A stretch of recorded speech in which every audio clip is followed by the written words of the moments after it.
우리 천주교와 개신교의 차이는 뭐 여러 가지 교리적인 차이도 있겠지만 가장 큰 차이라고 한다면 천주교는 의식을 중요시 여깁니다. 매주마다 성찬식을 하는 거죠. 그래서 천주교 가면 대단히 분위기가 아주 거룩합니다. 건물 자체가 거룩하고 의식 자체가 거룩하기 때문에 그 예식에 참여하면 우리도 모르게 거룩해지는 그런 착각에 빠질 수가 있는 거죠. 개신교는 의식을 그렇게 중요하게 여기지는 않습니다. 개신교가 중요하게 여기는 것은 설교죠, 설교. 우리가 하나님 앞에 와서 말씀을 듣는 것이 제일 중요하다고 여기기 때문에 아마 예배 시간 중에서 3분의 2는 설교 시간입니다. 뭐 찬송, 기도, 다른 예식이 있지만 가장 많은 시간을 할애하는 것이 설교입니다. 그래서 천주교에서는 신부님들이 2년에 한 번씩 바뀌어도 교회에 별로 영향력을 받지 않습니다. 그런데 교회는 목회자가 바뀌는 따라서 그분의 설교가 어떠냐에 따라서 교인들에게 대단한 영향을 미치는 것입니다. 왜냐하면 그만큼 이 개신교회는 설교가 중요하기 때문에 설교자의 영향이 아주 크다고 볼 수 있습니다. 그래서 교회에서도 이제 목회자를 청빙을 할 때 얼마나 많은 신경을 씁니까? 이분이 학력이 어딘가, 이분이 출신이 어떤가, 집안 배경이 어떤가 다 조사를 하고 이력서 보고 또 이분이 어느 교회에서 목회를 했으면 또 그 교회 사람을 보내가 알아보는 그 이유가 바로 설교가 그만큼 중요하기 때문에 그렇게 세심하게 하는 것입니다. 여러분 천주교는 그런 게 없습니다. 그냥 위에서 시키면 발령 내면 그냥 다 가는 것입니다. 왜 그러냐면 거기는 설교가 별로 크게 중요하지 않거든요. 의식은 이미 다 제도화되어 있고 시스템화되어 있기 때문에 누가 오더라도 그 의식은 별로 바뀌지 않기 때문에 설교자가 영향력이 많지 않는 것입니다. 그런데 성경 어떤 가르침하고 오늘날 개신교, 특별히 장로교가 조금 다른 게 있습니다. 이 장로교는 천주교가 잘못됐다고 해서 거기서 나온 우리 무리들이 바로 장로교거든요. 프로테스탄트. 그러면 우리 장로교 문화라든지 정치가 어디를 닮아가야 되겠습니까? 성경으로 돌아가야 되잖아요. 그런데 천주교는 성경에서 너무 많이 벗어났기 때문에 거기서 나온 이 장로교는 또 성경으로 돌아가지 않고 또 다른 방향으로 벗어나고 있는 것이 현실입니다. 설교가 중요하긴 중요한데 성경에서는 선지자들을 그렇게 중요하게 여기지 않습니다. 어느 선지자가 어느 대학을 나왔더라, 학위가 뭐 있다더라, 이거 별로 중요하게 여기지 않습니다. 여러분도 선지서를 쭉 읽어보면 누구의 아들 누구에게 여호와의 말씀이 임하였다. 그 사람이 어린 시절 어떻게 살았느냐, 어느 학교를 나왔느냐 겨우 소개해봐야 어느 지역 그 아버지 그 정도 소개하지 이 사람이 어떤 학교를 나오고 어떤 학위를 가지고 있고 이런 게 소개가 없습니다. 아모스 1장에 보면 유다 왕 우시아의 시대에 곧 이스라엘 왕 요아스의 아들 여로보암의 시대에 지진 전 2년에 두고와 목자 중 아모스가 이스라엘에 대하여 이상으로 말씀하신 것이라. 미가스 1장 1절에 보면 유다의 왕들 요압과 아하스와 히스기야 시대에 모레셋 사람 미가에게 임한 여호와의 말씀. 즉 선지서를 이야기할 때 그 선지자가 누군지 별로 관심을 가지지 않습니다. 그냥 어느 지역의 어느 아버지 아들 요 정도만 이야기하는 거죠. 근데 우리 오늘 개신교에서 목회자를 청빙할 때 보는 기준하고 성경에서 선지자를 보낼 때 기준이 너무 다르다는 거죠. 왜 그렇겠습니까? 성경에는 선지자가 중요한 게 아니고 선지자의 입에서 나오는 말씀이 중요하기 때문에 그렇습니다. 메신저가 중요한 것이 아니고 메시지가 중요하다는 것이죠. 그런데 오늘날 이 시대는 어떻습니까? 특별히 개신교, 장로교 같으면 그 사람의 학위가 어떠냐, 어느 대학을 나왔느냐, 어느 신학교를 나왔느냐, 그 윗대 부모님들이 믿음의 가정이냐 엄청 중요하게 보는 것입니다. 물론 그것도 중요하죠. 그보다 더 중요한 것은 그 사람의 입에서 나오는 말이 하나님으로부터 나온 말씀이냐, 자기 생각을 가지고 말하느냐. 성경하고는 우리 오늘날 교회하고는 조금 다른 거죠. 성경에서는 사람보다 그 사람 입에서 나오는 메시지를 더 중요하게 여긴다. 그래서 우리는 설교를 들을 때도 앞에서 설교하는 사람이 전도사이든 목사이든 차별하면 안 됩니다. 큰 교회 목사라고 해서 기죽을 필요도 없고 시골 교회 목사라고 해서도 무시해서도 안 된다는 거죠. 그 사람의 입에서 나오는 말이 하나님의 말씀인가, 세상 말을 하고 있는가, 이것을 분별하는 것이 대단히 중요합니다. 왜냐하면 설교는 자기 말하는 게 아니거든요. 하나님의 말씀을 전달하는 사람이거든요. 그래서 구약에서 말아크 하는 것은 사자입니다. 사자. 돌아다니는 어르렁거리는 사자가 아니고 하나님이 보내신 자, 하나님이 보내신 자입니다. 그래서 고린도전서 4장에는 사람이 마땅히 우리를 그리스도의 일꾼이요 하나님의 비밀을 맡은 자로 여길지니라. 그리고 맡은 자들에게 구할 것은 충성이니라. 이게 사도 바울이 고린도 교회에 대해서 너희들 우리를 어떻게 생각하느냐. 우리는 일꾼이라는 것은 종이라는 말입니다. 종. 노예 선에서 배 밑에서 가장 밑에서 노를 젓는 노예입니다. 그렇다고 사람의 종은 아니에요. 누구의 종입니까? 그리스도의 종이죠. 뭐 하기 위해서? 노저라고 부른 종이 아니고 하나님의 비밀을 잘 전달하라고 부른 종인 것입니다. 그들에게 구할 것은 충성이니라. 충성이란 말은 신실함인 거죠. 하나님이 맡긴 것을 그대로 잘 전하면 되는 것입니다. 여러분 우체부를 뽑을 때 그 사람의 학력이 필요합니까? 그 사람의 무슨 학위가 필요합니까? 그냥 그대로 잘만 전하면 되는 것입니다.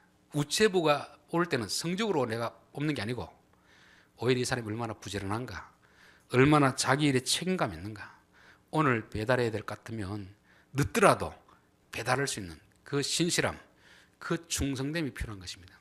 여러분 오늘 목회자에게는 세상적인 그런 배경이 중요하지 않습니다. 우리가 설교를 듣는 것이 그 사람의 나온 성공담이라든지 그 사람이 가지고 있는 배운 철학이라든지 이런 걸 듣기 위해서 목사를 뽑으면 그 사람의 학력, 그 사람의 실력, 그게 중요합니다.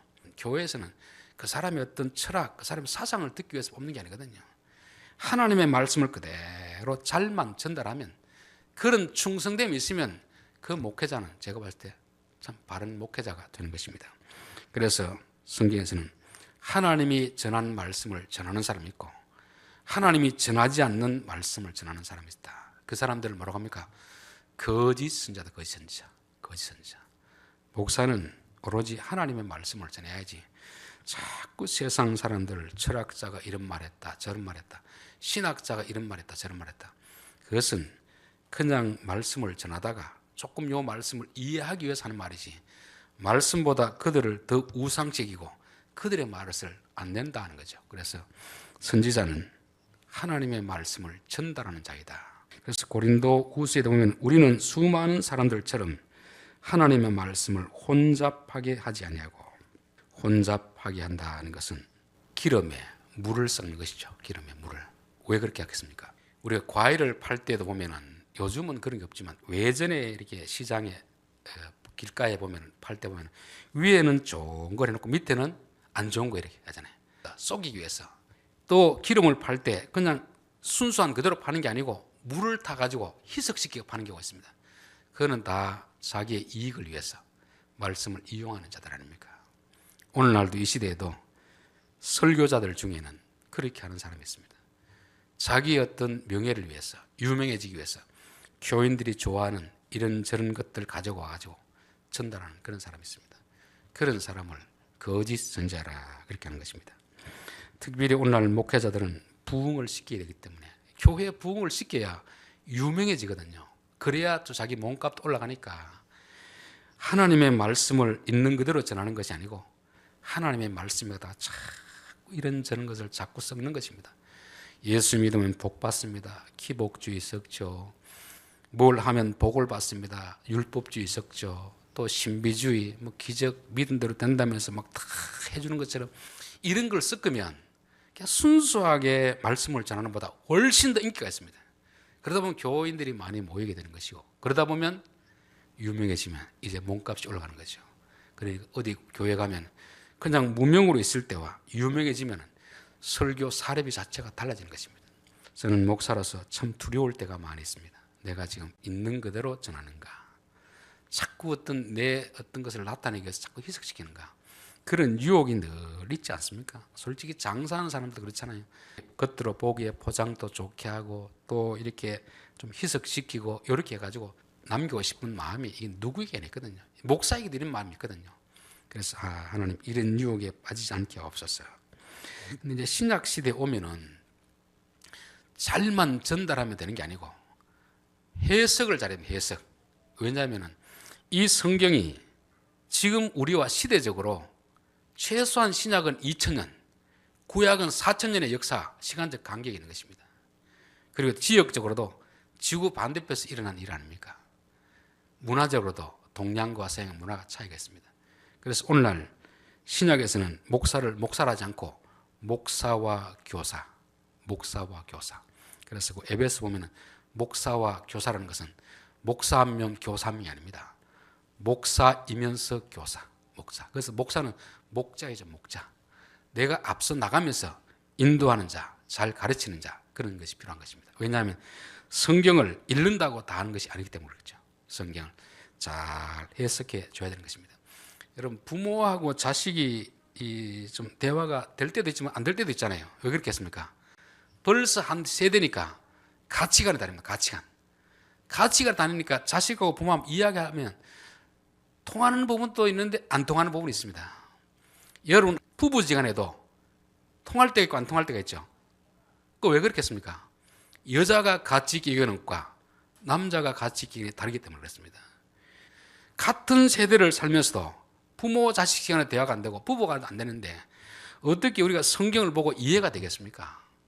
2000년 전의 사람들하고 2000년 후의 사람들하고 문화가 다르고 이미 시대가 다른데 이해가 안 되기 때문에 그것을 해석해 주기 위해서 교사가 필요한 것입니다. 그래서 우리가 목사라는 것은 1차적으로 신실해야 됩니다. 하나님 주신 그대로 전달해야 되지만 그러나 그 전달하는 것이 의미를 전달해야지 그 내용, 문화적인 것은 많이 달라져 있거든요. 그래서 이걸 풀어서 설명해 주는 것이 필요한 것입니다. 하나님이 빌립 집사님이 사마리 지역에서 전도하고 있었는데 불러가지고 저기 가사 지역 가사 예루살렘 밑에 지역으로 내려가라 했습니다. 근데 거기 가서 한 일이 뭐입니까? 에디오피아 내시가 예루살렘에 왔다가 돌아가는데 마차에 타고 성경책을 읽고 있는데 그 사람에게 가라는 것입니다. 가서 읽어 보니까 이사야서를 읽고 있습니다. 그래서 읽는 것을 깨닫습니까? 그러니까 지도해 주는 사람이 없는데 어떻게 깨닫겠습니까? 이사야하고 700년의 지금 시간적 간격이 있는 것입니다. 읽기는 읽는데 문화적인 간격이 있으니까 이해를 못하는 것입니다. 그래서 너가 가서 그 사람에게 좀 설명해 줘라. 설명해 주니까 그제야 그 말이 그 말입니까? 이해가 되는 것입니다.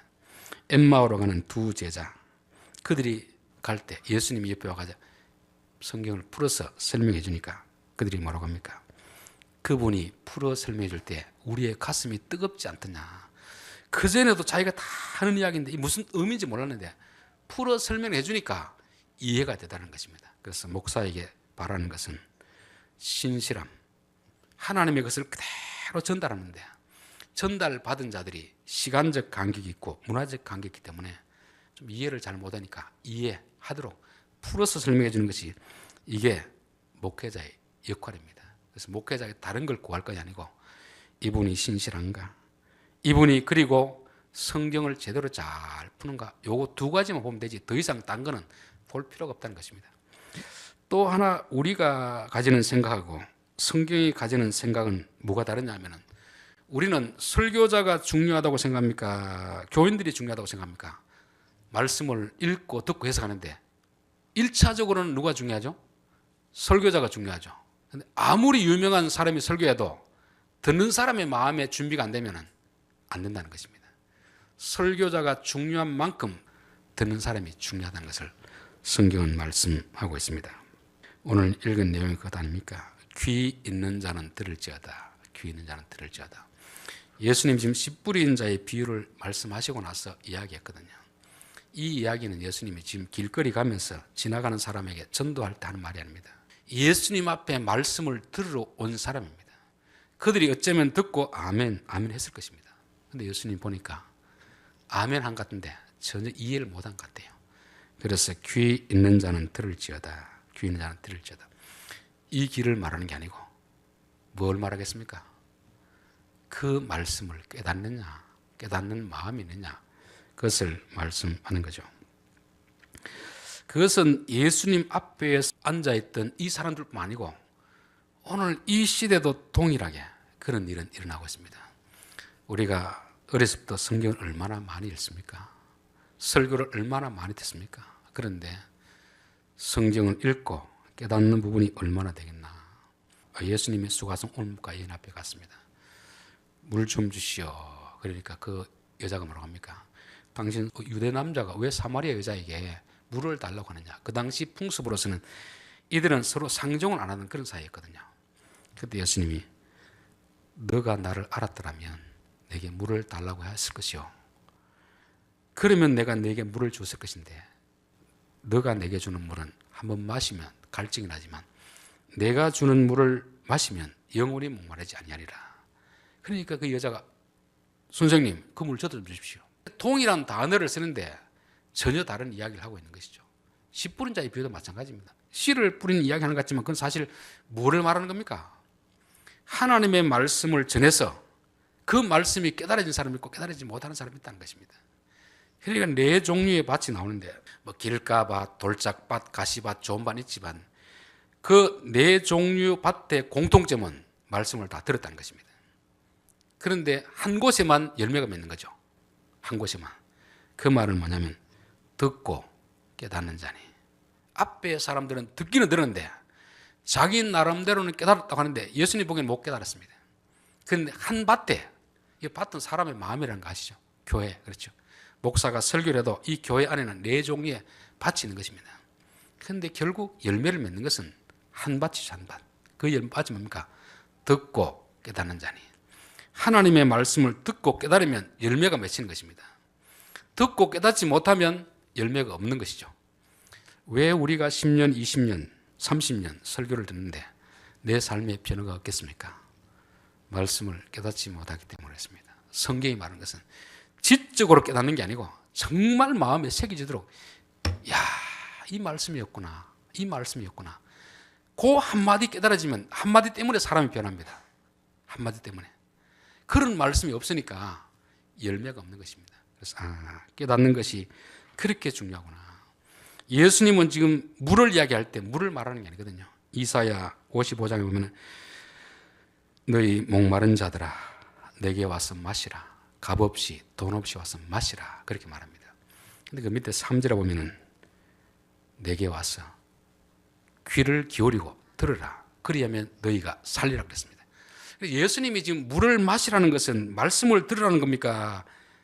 물을 마시라는 겁니까? 말씀을 듣고 좀 깨달으라는 말이죠.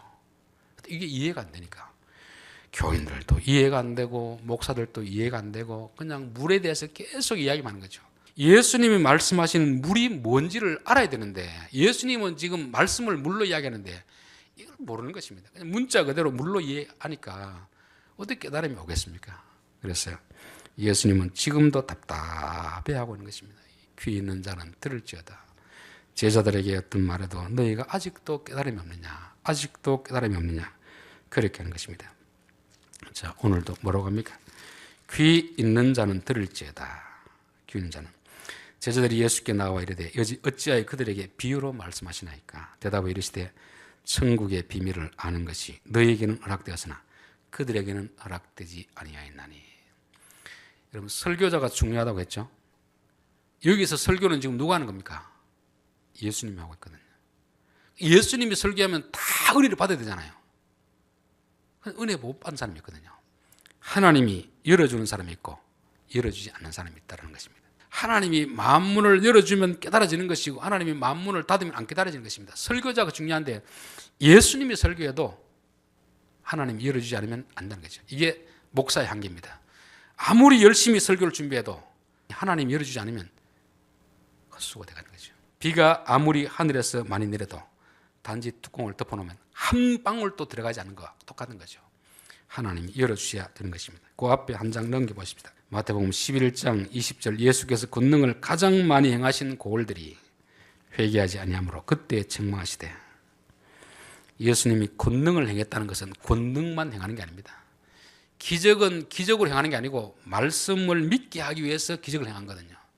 기적 자체가 목적이 아니고 말씀만 해서는 못 알아들으니까 기적을 통해서 말씀을 전하는 것입니다. 그런데 한 사람도 회개하지 않는다. 여러분, 회개는 기적을 보고 회개합니까? 말씀을 듣고 회개합니까?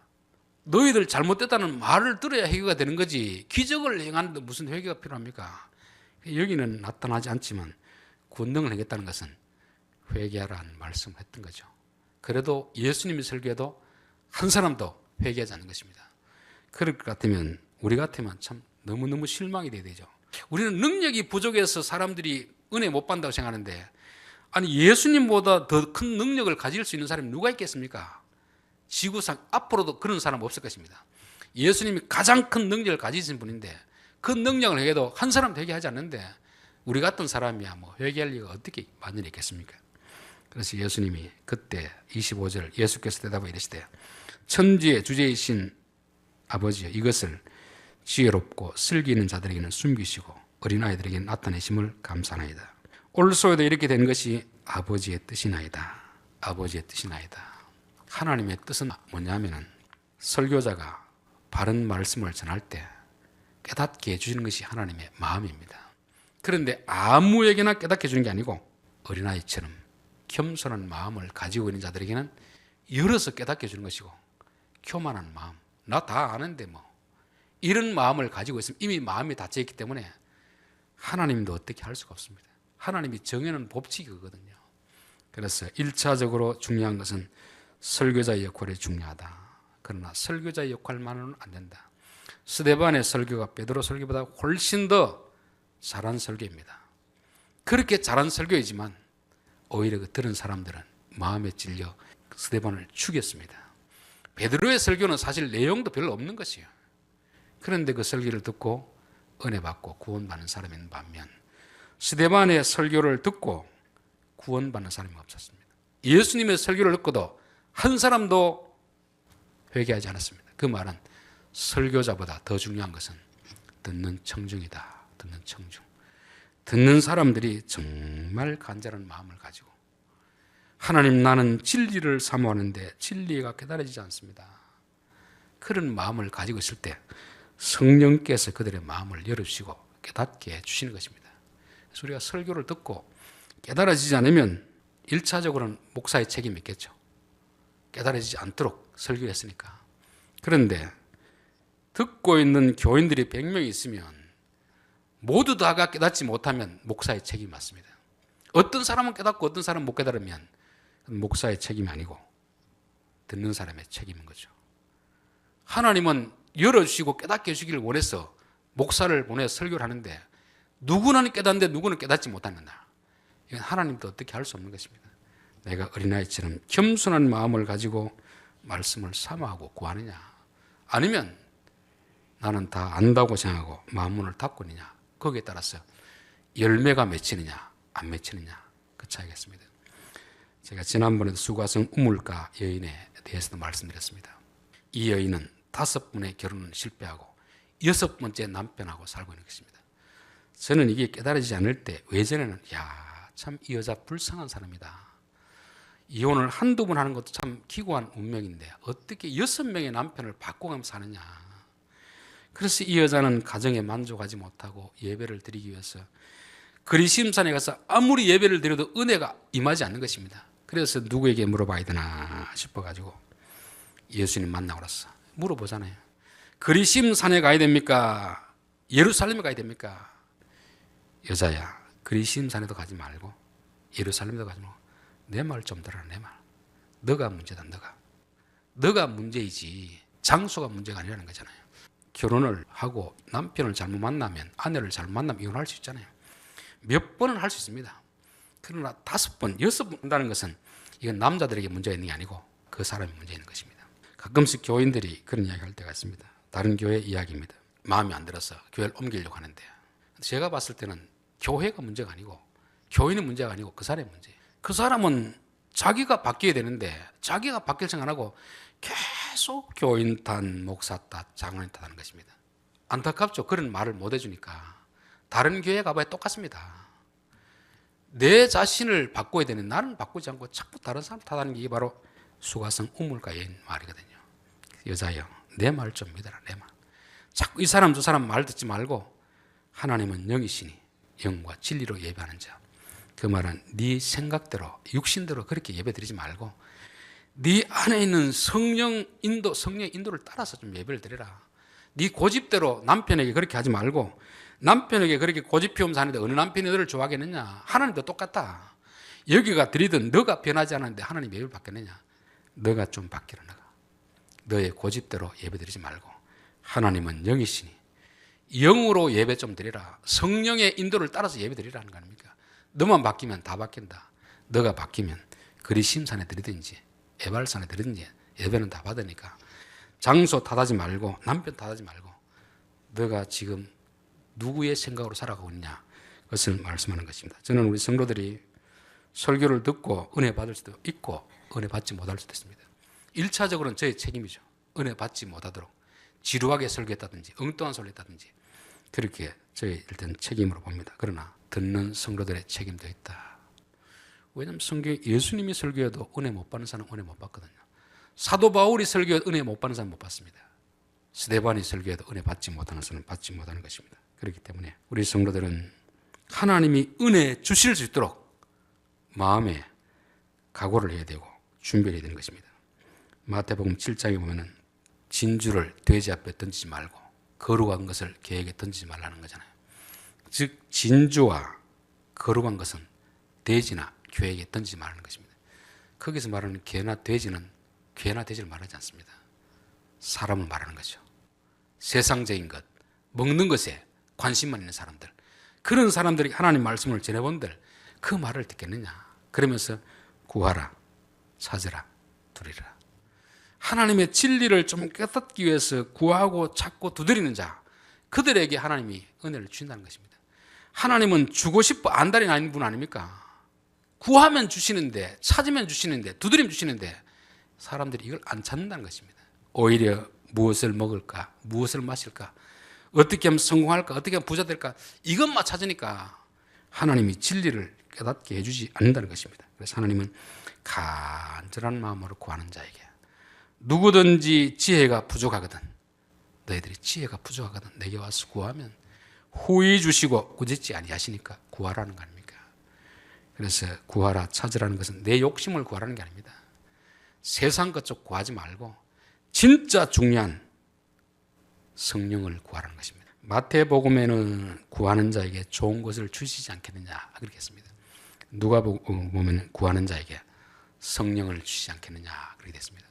그래 우리는 또 성령을 구하러 가면 또 어떤 생각을 하냐면 자꾸 은사주의자들은 능력을 자꾸 구하는 거예요. 능력. 성령의 가장 큰 주사역은 뭐겠습니까? 진리의 성령이 성령 이름입니다.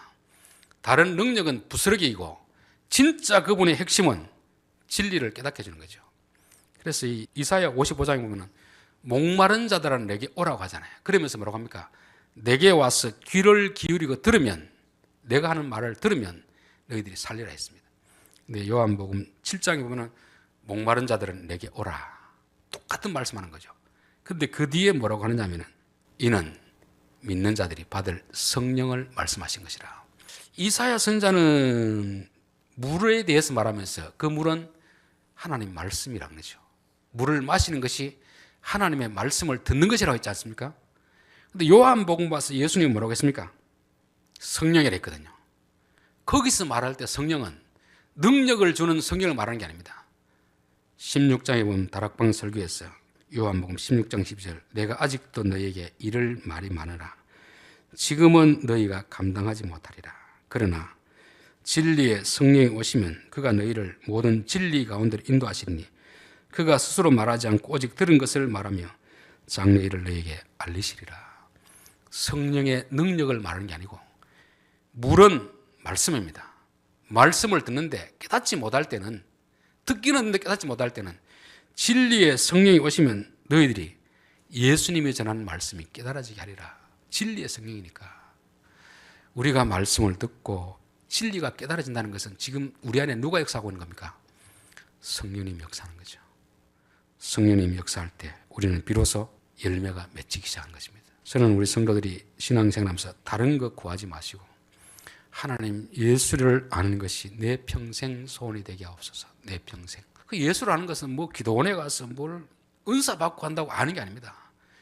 말씀이 깨달아지면 그것이 예수님 아는 거죠. 말씀이 깨달아지는 건 설교를 듣는다고 하는 게 아니라고 했잖아요.